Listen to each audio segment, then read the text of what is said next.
ही आहे आपल्या शेतातली म्हणजे न लावता आपल्या मनानं उगवून आलेली अशी पपई. इथे एक झाड आहे, पलीकडे एक आहे आणि या दोन्हीच्या मध्ये ना ह्या काही पांढरी रुई आलेली आहे आपली. ही एक नाही, ही रुई पांढरी अशी आहे. पांढऱ्या रुईचं महत्त्व बऱ्यापैकी सगळ्यांना माहिती असते, त्याच्यामुळं काय एवढं मी काय तर सांगत नाही. तरी आपण आज ही पपई काढणार आहोत. तर आता या पपईतला आपण थोडीशी कापून बघूया. आणि या पपईला का नाही कोणतं औषध नाही घातलेलं किंवा काही खत वगैरे पण नाही. ही जशी बी म्हणजे पडीक बी पडल्यानंतर उगवतात ना, तशा पद्धतीने हे उगवलेले आहे. आपण थोडीशी काढून घेऊया.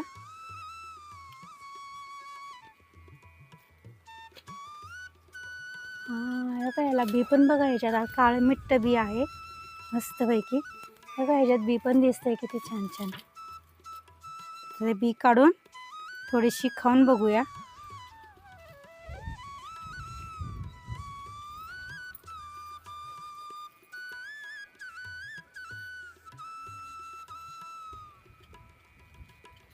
कठीण, खोबऱ्यासारखी कठीण आहे ही. छान आहे, गोड आहे. म्हणजे नैसर्गिक पद्धतीनं उगवलेली अशी ही पपई. याला कोणतंही रासायनिक खत किंवा हे न घालता उगवलेली ही अशी पपई. त्यामुळे ही खाण्यासाठी खूप छान अशी आणि गोडीला तर खूप छान लागते बघा. एकदम अशी खोबऱ्यासारखी आहे बघा ही पपई. का दाबली तरी लवकर दबत नाही बघा अशी.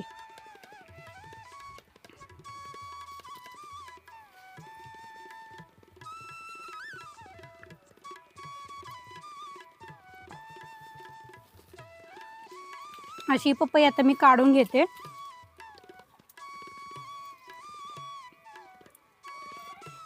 ही अशी नुसती गोल फिरवायची म्हणजे ही निघून येते बघा. ही अशी ह्या ताज्या ताज्या पपईचा आपण मस्तपैकी मिल्क हे ज्यूस करणार म्हणजे शेक करणार आहोत, पपई शेक.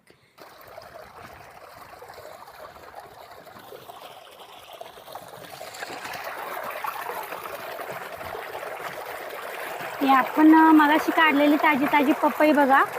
आता विहिरीचं पाणी चांगलं मोटरीचं चालू आहे, त्याच्या खाली आपलं असं स्वच्छ चांगली धुवून घ्यायची. हे जे पांढरं जरा हे झालेलं आहे चिकाचं, हे स्वच्छ धुवून काढते.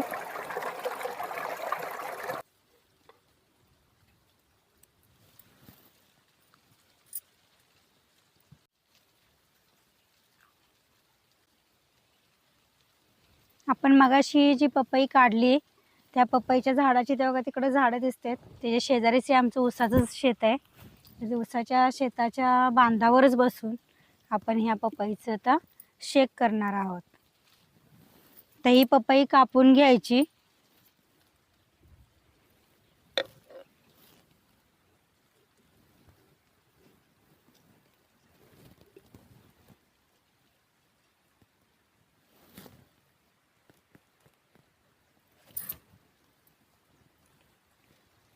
हे बघा किती मोठी, आणि हिच्या बिया सुद्धा किती काळ्या भोर आहेत बघा. तर ह्या बिया काढून घ्यायच्या, पण ह्या बिया फेकून नाही द्यायच्या. ह्या बिया अशाच वाळवून द्यायच्या, आणि वाळलेल्या बिया आपण कुठेही टाकल्या तरी त्यांची झाडं येतात बरं का. आणि ह्या बिया देशी पपईच्या असल्यामुळे त्या साठवून ठेवायचे.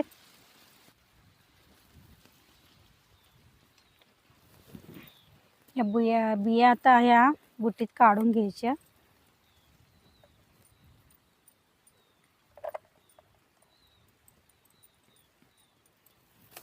पूर्ण बिया काढून घ्यायच्या, नाहीतर बी राहिली तर ते थोडं कडवट असं लागेल.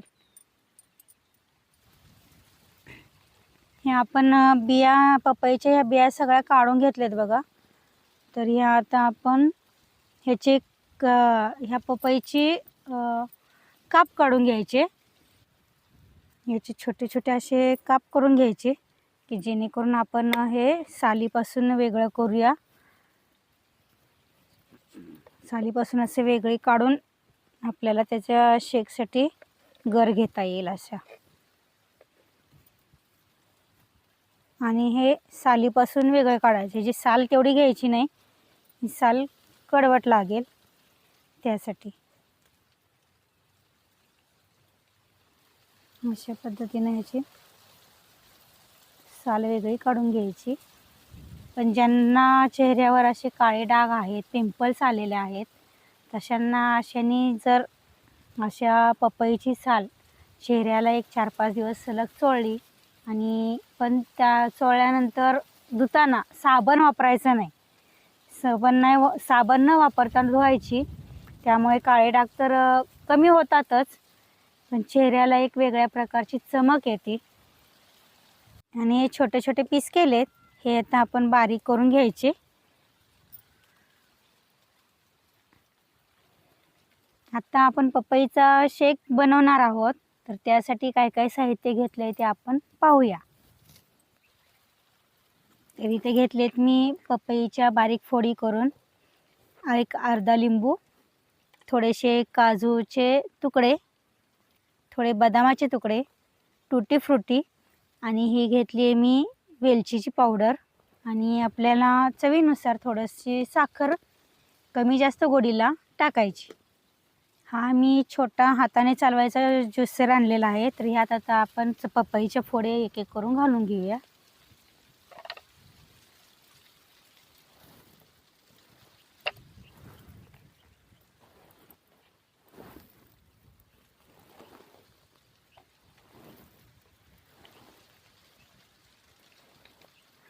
हे छोट्या छोट्या फोडी असल्यामुळे ह्याचं बारीक होईल. हे थोडेच घालून घेते फोडी, आणि याच्याच आता एवढ्याचेच करून घेते अगोदर.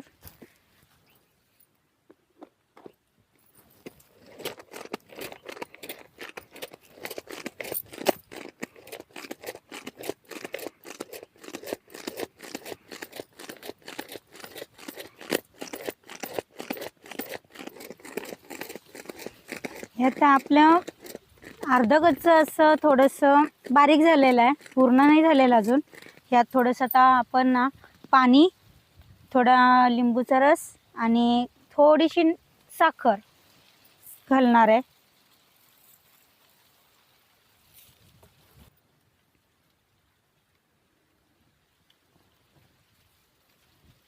जर तुम्हाला शुगर असेल तर आहे ह्या पपईचा फक्त ज्यूस करून घ्या, आणि ह्यात थोडासा लिंबू घाला, लिंबूचा रस, जेणेकरून ते पचनाला हलकं जाईल, बाधणार नाही.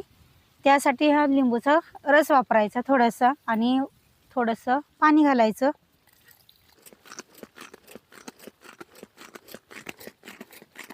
आता पाणी घातल्यामुळं पण बघा त्याचे म्हणजे थोडंसं पातळसं झालं आहे. मागाशी पाणी न घालता केलं त्यामुळे थोडा घट्ट होता, तर थोडंसं पातळ केलं आहे. तर आता हे आपलं पूर्ण करून झालेलं आहे. आपण आता हे काढून बघूया.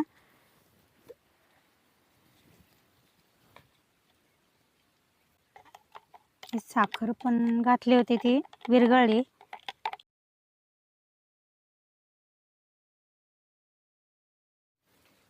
हे आपलं ज्यूस करून तयार आहे. हे आता आपण ह्या ग्लासमध्ये काढून घ्यायचं.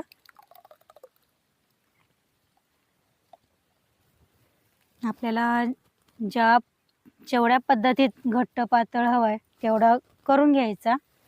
ह्यातच आता मी हे जे थोडीशी वेलची पावडर घेतली होती ती,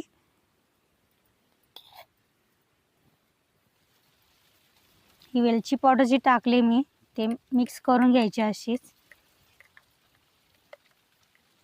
आणि याला वरून थोडीशी आपण मी हे बदामाचे काप किंवा काजू वगैरे घेतले, टूटी फ्रुटी, हे वरून असं हे थोडंसं असे टाकायचे.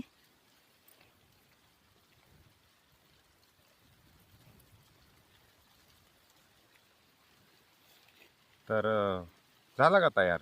हो हो, झाला की. थांबा थांबा थांबा थांबा थांबा, हे घ्या ना, ताजा ताजा पपईचा ज्यूस. अच्छा, लिंबू पण इथलंच तोडून आणलं ना मग? होय होय, आपल्या रानातलंच आहे. लिंबू पिळून घेतो.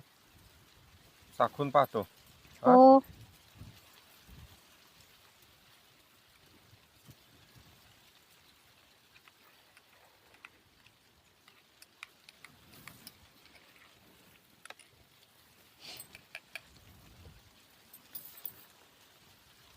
सांगा बरं मला कसं झालंय. हम्म. एक नंबर. हम्म. त्याचं काय आहे, एकदम ताजी पपई असल्यामुळं